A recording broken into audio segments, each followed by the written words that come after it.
기적을 불러오는 엘리야의 기도. 네, 이 시간은 기적을 불러오는 엘리야의 기도라는 말씀을 갖고 하나님께서 들려주시는 은혜를 간절히 사모합니다. 먼저 열왕기상 18장 42절에서 46절 말씀을 읽습니다. 아합이 먹고 마시러 올라가니라. 엘리야가 갈멜산 꼭대기에 올라가서 땅에 꿇어 엎드려 그의 얼굴을 무릎 사이에 놓고 그의 사안에게 이르되 올라가 바다 쪽을 바라보라. 그가 올라가 바라보고 말하되 아무것도 없나이다 하니 이르되 7번까지 다시 가라. 7번째 이르러서는 그가 말하되 바다에서 사람의 손만한 작은 구름이 일어나나이다. 이르되 올라가 아합에게 말하기를 비에 막히지 아니하도록 마차를 갖추고 내려가소서 하라 하니라. 조금 후에 구름과 바람이 일어나서 하늘이 캄캄해지며 큰 비가 내리는지라.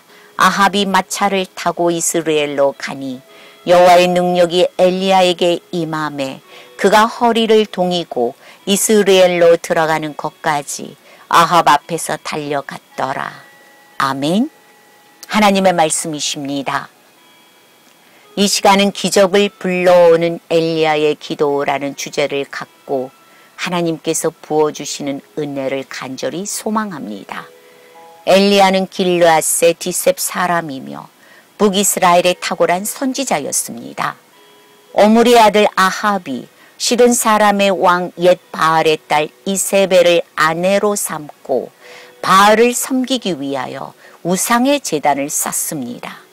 또한 가증한 아세라 상을 만들어 섬겼으니 여호와 하나님을 심히 진노케 합니다. 그러자 선지자 엘리야는 아합 왕 앞에 나아가 아합 왕을 향하여 담대한 입술을 열어 저주합니다. 이스라엘 하나님 여호와께서 살아계심을 두고 맹세하며 수년 동안 비도 이슬도 이스라엘에 내리지 않을 것이라고 통고하며 그리 시냇가로 가서 몸을 숨깁니다. 과연 엘리야의 선포와 같이 여호와 하나님은 비를 내리지 않는 불같은 진노를 온 이스라엘 땅에 내립니다. 이스라엘에 더한 증 가뭄이 심해져 가자 엘리야는 시돈으로 갔고 바로 그것에서 그 유명한 사르밧 가부의 도움을 받습니다. 사르밧 가부는 가난하기 짝이 없는 여인이었습니다. 집에 남아있는 것이라고는 고작 밀가루 한 움큼과 병에 조금 담겨있는 기름이 전부였습니다. 마지막으로 그것을 해먹고 아들과 함께 죽기를 작정했던 여인이었습니다. 그러나 엘리야의 청함대로 자신을 위하여 먼저 떡 한 개를 만들어 오라는 지시에 순종했던 사르밧 가부는 참으로 놀라운 기적을 체험하게 됩니다. 엘리야가 예언했던 말처럼 비가 땅을 적실 때까지 그 통에 가루가 떨어지지 않는 신비한 이적을 보게 되는 것입니다. 그러나 제가 여기서 말씀드리고자 하는 것은 사르밧 가부의 이야기를 하고자 하는 것은 아닙니다. 바로 기도의 사람, 믿음의 사람, 선지자 엘리야의 기도에 대한 이야기를 하고자 하는 것입니다. 과연 엘리야의 예언대로 가뭄은 3년 반 동안 계속되어 갑니다. 그로 인하여 이스라엘의 모든 가축들과 식물과 우물은 이미 타들어갔고 그럴수록 이스라엘 백성들의 신음과 고통과 원망과 원성의 소리도 높아만 갔습니다. 생각을 해보십시오. 이 시대를 살아가는 사람들은 한 계절만 비가 내리지 않아도 심한 가뭄이라고 비오지 않는 하늘을 바라보며 투덜댈 것입니다. 결국 원망하고 걱정하며 마시고 쓸 물 때문에 모두가 다 근심합니다. 더욱이 농사를 지으며 삶을 꾸려나가시는 농부들은 모두가 답답한 가슴을 치면서 울상의 모습을 하고 있을 것입니다. 그런데 그러한 가뭄이 3년 반 동안 계속되었다면 어떻게 되는 것일까요? 뜨겁고 강렬한 태양을 받으며 속수무책으로 까맣게 타들어가는 이스라엘의 비참한 모습이 어떤 모습이라는 것을 우리는 자연스럽게 상상할 수 있을 것입니다. 결국 이스라엘 백성들의 끝없는 원성과 고통의 부르짖음을 견디지 못한 기도의 사람 엘리야가 드디어 그 모습을 나타냅니다. 비록 이스라엘의 왕 아합과 백성들이 하나님의 전능하심을 버리고 가증한 이방 무상 신들을 여호와 하나님보다도 더 사랑하고 섬겼지만, 그래서 분노의 마음으로 여호와 하나님의 이름을 들어 이스라엘을 향해 저주를 퍼붓고 떠나갔지만, 그러나 엘리야의 정신과 마음엔 메말라 죽어가고 타들어가는, 멸망을 향하여 걸어가는 이스라엘을 살리고 싶은 간절한 사랑과 뜨거움으로 가득 차 있었습니다. 결국 아합 왕 앞에 모습을 보인 엘리야는 굳은 결심을 하고 갈멜산 꼭대기를 향하여 올라갑니다. 갈멜산 꼭대기에 도착하자마자 땅에 무릎을 꿇고 엎드려 여호와 하나님의 이름을 간절히 부르며 기도하기 시작합니다. 기도는 능력을 갖고 옵니다. 기도는 놀라운 기적을 불러옵니다. 가장 강력한 힘은 기도에 있습니다. 믿음의 사람들이 타들어가고 죽어가는 세상을 살리고자 하는 뜨거운 사랑과 열정이 그 마음 속에 있다면 기도를 해야 하고 기도로 그 끝을 보아야 할 것입니다. 뜨겁고 간절한 기도가 아니면 마귀와 같은 역경과 환경과 고난과 거센 풍랑을 이기고 헤쳐나갈 힘이 없는 것입니다. 기도의 능력 또한 찾아오지 않습니다. 간절한 기도는 문제의 무거운 사슬을 끊어버리고 녹이며 지독한 가뭄의 고리까지도 저주까지도 끊어낼 수 있는 하나님의 무한하신 능력과 권능을 몰고 옵니다. 그렇다면 본문의 말씀에서 우리가 주목해야 할 중요한 장면에 대해서 살펴보기로 합니다. 그것은 무엇일까요? 그것은 엘리야가 얼굴을 두 다리 사이에 묶고 기도했다는 것입니다. 그것의 의미를 우리는 똑바로 알아야 할 필요가 있습니다. 이 시간 그것의 의미를 저와 함께 살펴보기로 합니다. 두 다리 사이에 얼굴을 묶고 기도했다는 것은 어떤 의미를 담고 있을까요? 그것은 바로 세상의 모든 것들을 단호히 끊겠다는 굳은 의지를 담고 있습니다. 세상의 것이라면 그 어떤 것도 바라보지 않겠다는 굳은 결심인 것입니다. 세상에 보이는 것들은 모두가 악하고 죽이는 가증한 것들 뿐이라는 것을 잘 알고 있는 것입니다. 그렇기 때문에 세상에 보이는 그 모든 것들을 바라보지 않고 단호히 끊겠다는 것입니다. 사도 요한은 요한 1서 2장 16절에서 이렇게 말씀하고 있습니다. 이는 세상에 있는 모든 것이 육신의 정욕과 안목의 정욕과 이생의 자랑이니 다 아버지께로부터 온 것이 아니요 세상으로부터 온 것이라. 아멘. 그렇습니다. 참으로 세상은 끝이 없는 인간의 탐욕과 탐심으로 가득 차 있습니다. 그 세상을 살아가는 인간 또한 하나님보다 나를 더 위하고 가증한 세상을 더욱더 우상화시키고 그것을 사랑하고 섬기며 살아가고 있는 것입니다. 나의 정욕과 나의 혈육과 나의 직장과 나의 사업장과 나의 성공을 첫 번째 가치 있는 것으로 삼고 우리 인생 꼭대기에 올려놓는 것입니다. 그리고 오직 그것을 위해 우리는 전능하신 하나님께 복 주시기만을 기도하는 것입니다. 하나님을 믿고 사랑한다고 하면서도 오직 자신의 육신의 복만 강구하는 것입니다. 그러다가 자신의 뜻대로 이루어지지 않으면 하나님을 원망하고 하나님을 부정하고 하나님 곁을 미련 없이 떠나가는 것입니다. 결국에는 아합 왕과 이스라엘 백성과 같이 타락하고 전락하고 마는 것입니다. 단지 사람이 만든 수공의 품에 지나지 않는 가증한 우상을 새기고 섬기며 마치 그것이 자신들의 모든 것인 양 하나님화시켜서 그것을 섬기며 살아가는 것입니다. 그러므로 엘리야가 두 다리 사이에 머리를 넣고 기도했다는 것은 바로 나의 무능력과 어리석은 교만과 세상을 사랑했던 나의 정욕적인 욕망과 탐심을 모두 하나님 앞에 펼쳐놓고 스스로 인정하고 항복한다는 것입니다.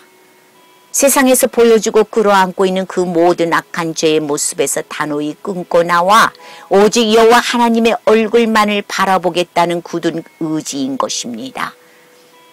하나님 앞에 그동안 내가 세상에서 저질렀던 무수히 많은 가증한 죄악들을 모두 풀어 헤쳐 보인다는 것입니다. 그러니 나를 살려달라고, 제발 살려달라고 하나님의 긍휼과 사랑을 붙잡는다는 것입니다. 이 세상에서 바라볼 분은 오직 여호와 하나님, 하나님 아버지의 능력과 권능뿐이라고 겸손한 마음으로 고백하는 것입니다. 온 세상, 온 우주에 하나님 한 분밖에 없으며 전능하신 하나님의 긍휼과 사랑을 간절히 간구한다는 것입니다. 의지하고 구하고 기대하고 이 지독한 역경과 환난에서 해방시켜 주실 분은 오직 여호와 하나님 한 분밖에 없다는 진실을 내가 인정하고 나의 잘못을 겸허히 받아들이겠다는 것입니다. 이렇게 기도했을 때 기도하는 사람에게는 비로소 세상을 살릴 수 있는 능력이 찾아오게 되는 것입니다. 하나님께서 부어주시는 강력한 선물인 것입니다. 기도의 선지자, 믿음의 선지자, 능력의 선지자 엘리야의 기도가 그랬습니다. 엘리야는 정신과 마음으로 느낄 수 있었습니다. 타들어가고 죽어가는 이스라엘을 살리고자 하는 자신의 간절한 기도를 통해서 만군의 여호와 하나님께서 반드시 들어주시리라는 확실한 믿음이었습니다. 그 믿음을 갖고 기도했던 것입니다. 그렇습니다.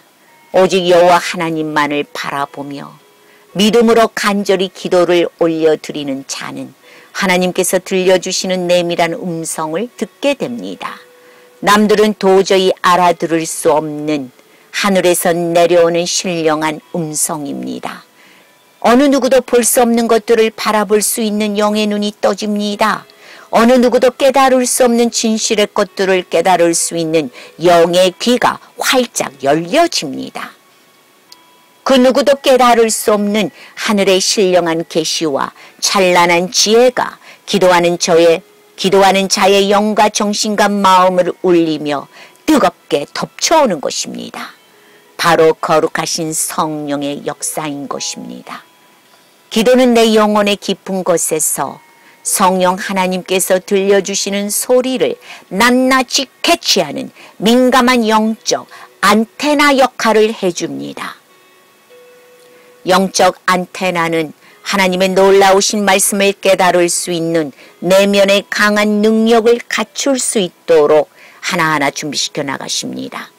그것이 바로 참된 기도를 통하여 하늘에서부터 내려오는 하늘의 능력인 것입니다. 하늘의 권능인 것입니다. 그렇다면 지금부터 기적을 불러오는 엘리야의 기도라는 말씀을 놓고 본격적으로 하나님께서 우리에게 주시고자 전하고자 하시는 가장 핵심적인 부분 세 가지를 살펴보기로 합니다. 엘리야는 간절히 기도하는 가운데 틈틈이 그의 종을 시켜 바다 쪽을 자세히 살펴보라고 지시합니다. 그러나 바다에는 아무것도 보이지 않는다고 종이 와서 말하자 엘리야는 말하기를 7번까지라도 다시 가서 확인하라고 종에게 지시합니다. 이 말씀은 무엇을 뜻하는 것일까요? 여기에 첫 번째 중요한 사실이 숨겨져 있습니다. 나라가 극심한 환난과 고통과 위기 중에 빠져 있을 때 그 나라를 구하기 위해 기도하는 엘리야와 같은 선지자는 하나님의 내밀한 음성을 들을 수 있는 사람이기 때문에 본문에서 보여주는 것과 같이 하나님의 때를 7번이라도 끈기 있게 기도하며 인내하며 끝까지 기다릴 줄 아는 사람이라는 것을 가르쳐주고 있는 것입니다. 비록 환난 중에 있다고 할지라도 7번까지라도 끈기 있게 하나님의 때를 기다릴 줄 아는 사람은 바로 인내의 사람입니다. 그리고 그 인내 끝에는 반드시 하나님께서 보상하여 주시는 풍성한 축복의 열매가 주렁주렁 열리게 되는 은혜가 있을 것이라는 것을 믿는 사람입니다. 로마서 5장 3절에서 5절에 사도 바울께서는 환난과 인내에 대하여 이렇게 말씀하여 주십니다. 다만 이뿐 아니라 우리가 환난 중에도 즐거워하나니 환난은 인내를, 인내는 연단을, 연단은 소망을 이룰 줄 알미니라. 소망이 우리를 부끄럽게 하지 아니함은 우리에게 주신 성령으로 말미암아 하나님의 사랑이 우리 마음에 부은 바 되나니. 아멘. 그렇습니다. 하나님의 때를 기다릴 줄 아는 사람은 끝까지 인내하며 거룩한 연단을 이루는 사람입니다. 연단은 하나님께서 부어주시는 찬란한 소망과 아름다운 사랑을 부어주시기 위한 그 첫 번째 축복의 통로입니다. 간절한 소망을 가슴에 품고 오직 여호와 하나님의 신실하신 약속을 신뢰하면서 순종하는 사람에게는 하나님의 풍성하신 사랑과 축복이 어김없이 찾아온다는 것입니다.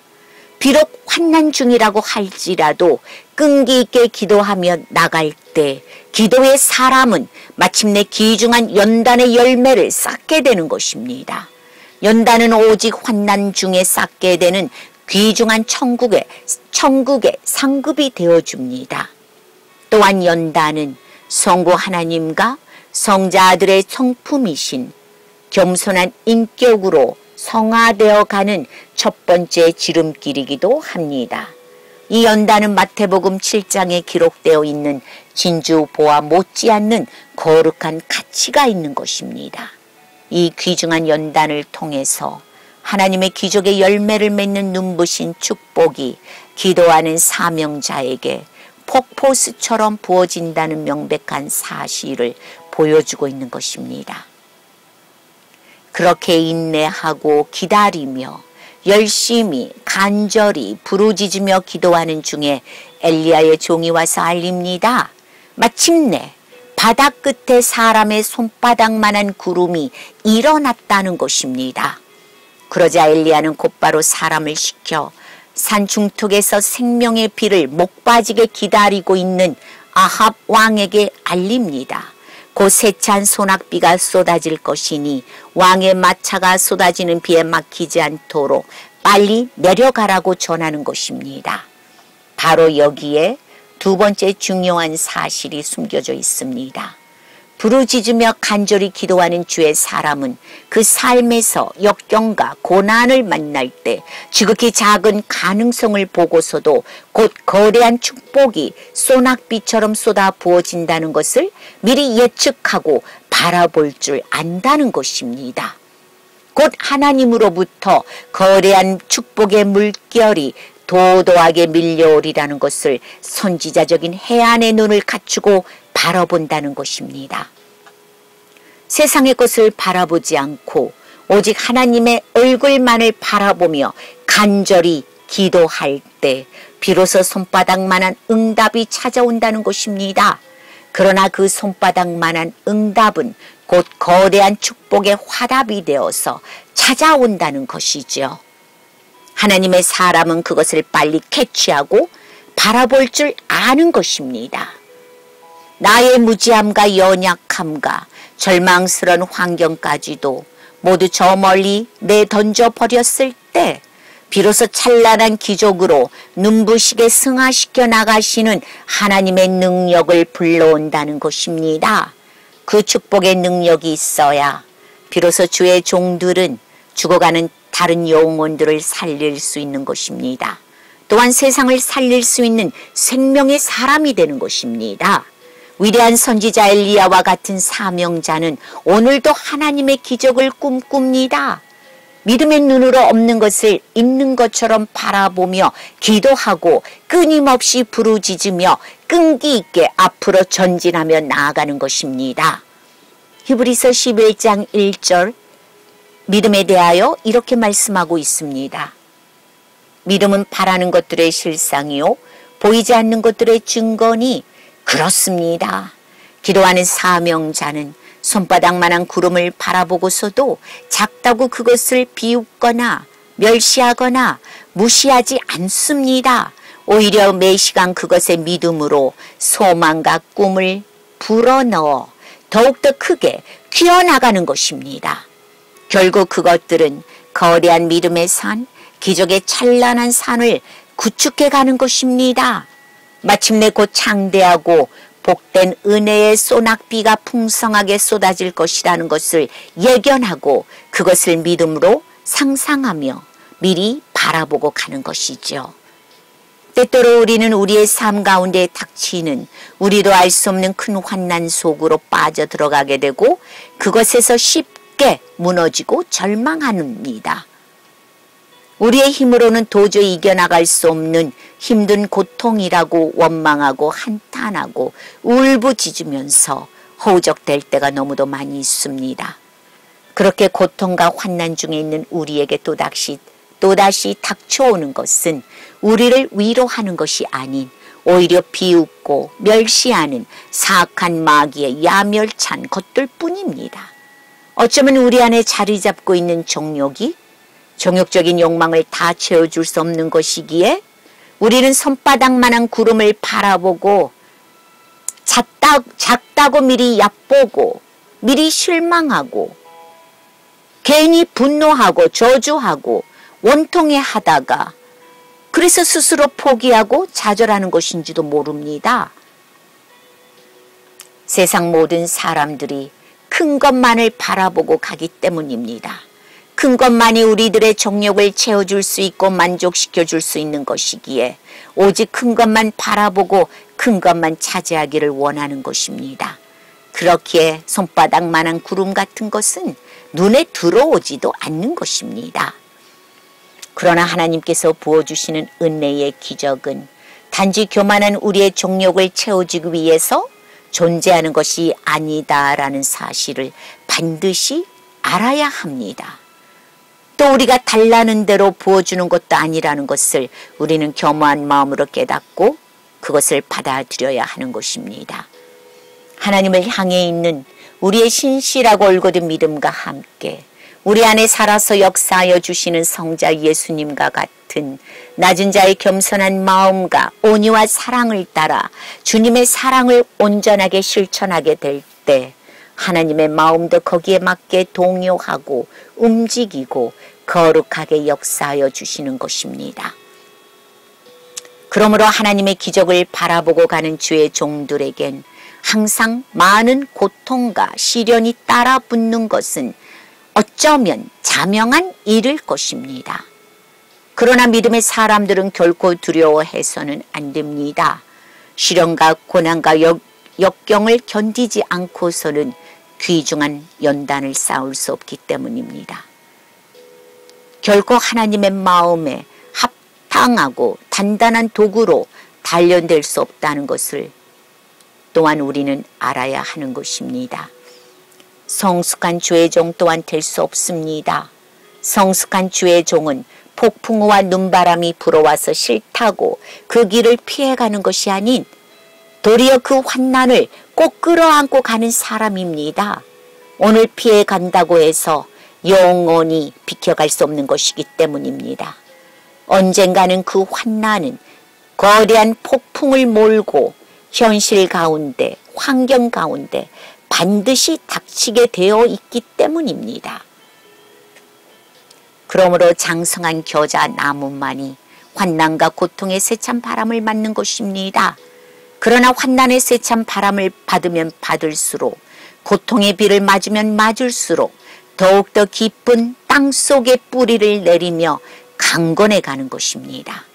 더욱더 많은 가지를 튼튼히 내리고 내리는 가지마다 많은 열매를 풍성히 맺는 것입니다. 그러면 어디선가 수많은 작은 새들이 날아와서 튼튼한 가지의 둥지를 찢게 되는 것입니다. 안전한 평화 가운데 알을 까고 수많은 생명들이 살아갈 수 있게 되는 것이지요. 장성한 겨자나무가 거센 폭풍우와 비바람을 막아주기 때문입니다. 선지자 엘리야가 바로 장성한 겨자나무인 것입니다. 환난과 고통을 인내하며 기도하며 끌어안고 가는 사람인 것입니다. 주의 길을 가는 사람 역시 엘리야와 같은 그런 사명을 반드시 갖고 가야 하는 것입니다. 고린도후서 4장 8절에서 9절 말씀을 살펴보면 환난 속에 처해 있는 우리들을 향하여 사도 바울께서는 이런 말씀으로 위로하여 주십니다. 우리가 사방으로 우겨쌈을 당하여도 쌓이지 아니하며 답답한 일을 당하여도 낙심하지 아니하며 박해를 받아도 버림받지 아니하며 거꾸러뜨림을 당하여도 망하지 아니하고. 아멘. 그렇습니다. 하나님의 사람은 기도하며 환난을 싸우며 인내로 이겨나가는 사람입니다. 기도하는 사람은 사방으로 우겨쌈을 당한 것 같아도 결코 쌓이지 않습니다. 기도하는 사람은 답답한 일을 당하여도 결코 낙심하며 절망하지 않습니다. 기도하는 사람은 박해를 받아도 결코 버림받지 않습니다. 기도하는 사람은 거꾸러뜨림을 당해도 결코 망하지 않는 것입니다. 더욱더 강해져서 꿋꿋하고 당당한 믿음을 갖고 분연히 일어서는 것입니다. 하나님의 능력과 권능 안에서 새 언약의 신앙을 마음껏 누리는 자가 되는 것입니다.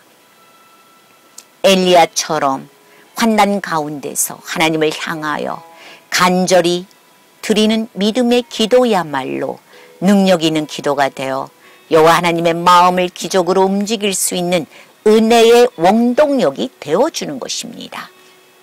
엘리야의 종에게 곧 세찬 비가 쏟아질 것이라는 소식을 들은 아합 왕은 곧바로 산을 내려가 이스라엘을 향하여 전차를 굴리며 달려갑니다. 그렇다면 우리의 기도의 사람, 믿음의 사람, 위대한 선지자 엘리야는 어떻게 됐을까요? 바로 여기에 세 번째 놀라운 사실이 담겨 있습니다. 앞에서도 말씀드렸지만 기도하는 믿음의 사람은 놀라운 기적을 창출해내는 사람입니다. 자, 그렇다면 어떻게 엘리야가 놀라운 기적을 창출해냈는지 살펴보기로 합니다. 46절 말씀입니다. 본문 중 가장 핵심적인 말씀입니다. 여호와의 능력이 엘리야에게 임하매 그가 허리를 동이고 이스라엘로 들어가는 것까지 아합 앞에서 달려갔더라. 아멘. 그렇습니다. 수천 년 전 기록한 하나님의 말씀은 수천 년 후가 지난 오늘날까지도 말씀을 읽는 믿음의 사람들을 향해 각자의 마음속에 살아있는 레마의 말씀과 함께 감화 감동으로 눈부시게 계시해주고 있습니다. 그 눈부신 계시는 바로 이것입니다. 여호와 하나님의 능력과 권능이 엘리야에게 임했다는 것입니다. 옷자락을 허리에 둘둘 동인 엘리야가 갈멜산 꼭대기를 내려와 빗속을 뚫고 달려가기 시작했다는 것입니다. 그런데 바로 여기에 하나님의 놀라운 기적이 일어나고 있는 것입니다. 마차를 타고 먼저 내려간 아합 왕보다 앞서 엘리야가 달려나가기 시작했다는 것입니다.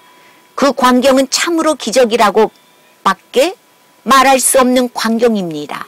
그 놀라운 기적의 광경을 수천 년 전 성경은 로고스 예수님의 계시의 말씀으로 기록되어 오늘 이 시대 하나님의 말씀을 접하는 각 사람의 눈과 마음에 살아있는 레마의 말씀으로 역사하시며 아멘 하도록 인도하여 주시는 것입니다.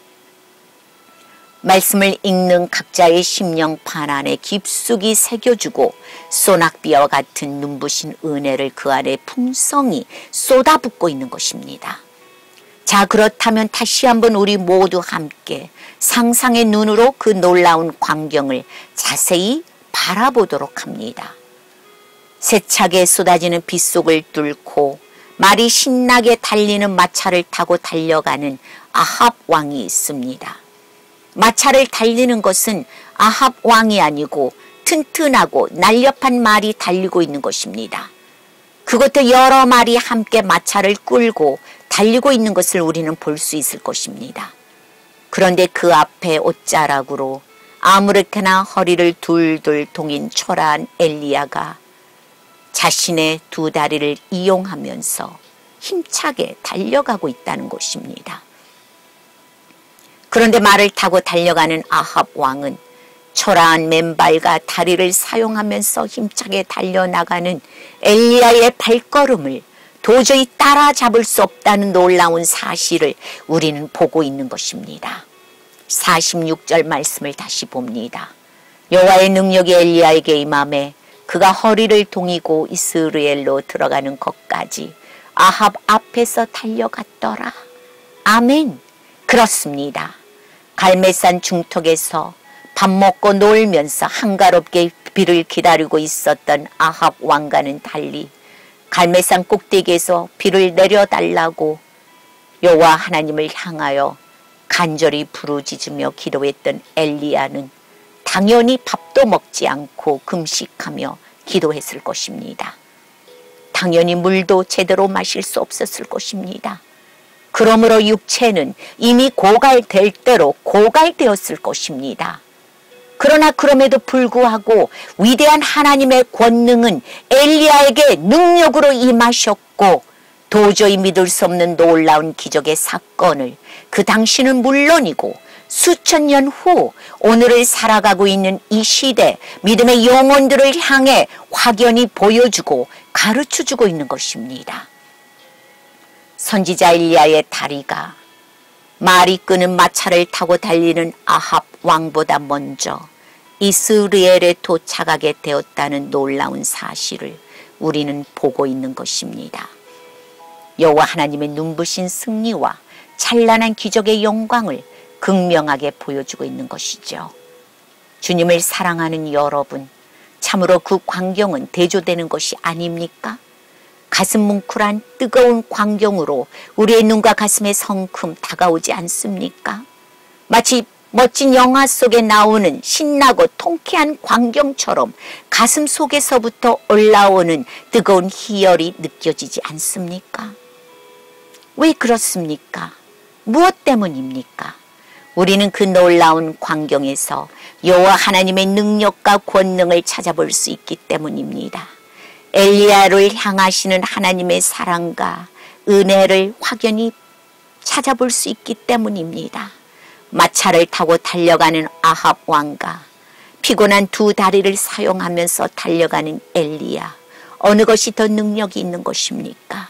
어느 것이 더 놀라운 기적이라고 말할 수 있는 것입니까? 감동이 오지 않습니까? 가슴이 뜨겁지 않습니까? 온몸이 떨리는 감동과 전율을 안겨다 주지 않습니까? 엘리야의 능력을 바로 나의 능력으로 삼고 싶다는 그런 간절한 마음이 들지 않습니까?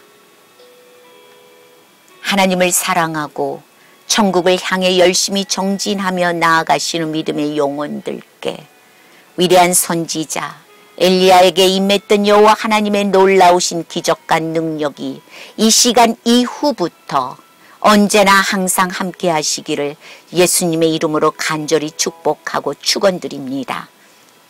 빌립보서 4장 13절의 사도 바울께서는 이렇게 말씀하십니다. 내게 능력 주시는 자 안에서 내가 모든 것을 할 수 있느니라. 그렇습니다. 우리에겐 예수님께서 갈보리 십자가에서 완성으로 이루어주신 보혈의 능력이 있습니다. 우리에겐 예수님의 보혈을 타고 흐르는 거룩하신 성령의 능력이 있습니다.